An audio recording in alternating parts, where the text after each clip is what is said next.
So I'm quite fascinated. I just started a new study of the Tao Te Ching and was expecting it to be quite different coming out of ancient China. Was expecting to see some things in it that were quite different. And you can't imagine how startled I was, even starting off at the very beginning when it describes the two halves, as it were, of the divine, this unchanging absolute Brahman, and then the power of Brahman, this manifesting power, this world that is. You've got the unchanging and then the changing, both that are unified at their root. And of course, the very first opening scriptures of the Tao Te Ching describe that exact same scenario. And then, quite similar to the idea of being desireless, there's this wonderful poem in the very first section that I'm going to share here. It says, "Always without desire we must be found, if its deep mystery we would sound. But if desire should always within us be, its outer fringe is all that we will see." This marvelous little poem there, just that we have to be found without desire. What is that? That's living in this moment and seeing it and finding it as perfect. That means living with no resistance to this current moment and really just embracing what is as being the right and perfect thing to be. And so when we're down or when we're up or whatever it is, these feelings that we have inside, we don't react to them. We just accept them. We go in and just open arm take them in as being the best possible situation of the moment, and things resolve themselves.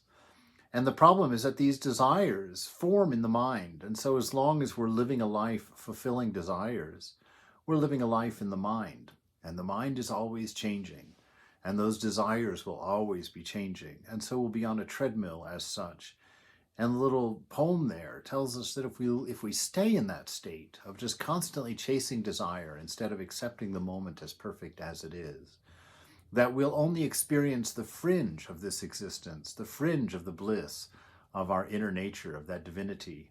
We'll never know the ecstatic visions and understandings and profundities of the sages. We won't return to our own authentic self, as it were. We'll sit here on the surface, running after things that disappear and are never enough, and the mind will provide us with an endless list of things that we desire, that we need, and that we want. So at some point, through discernment and through deep thinking, we have to come to the understanding of what these desires do to us, the fact that they just give us memories, and of those memories, it only creates a desire for more.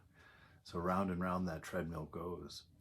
And that if we imagine letting go of this loop that we're in, that only then will we plumb the depths of divine love, plumb the real depths of this profound experience of existence, and touch those gems that lie at the bottom of this sea of consciousness, the gems of perfect wisdom, the gem of perfect contentment, the gem of perfect love in a system of perfect being.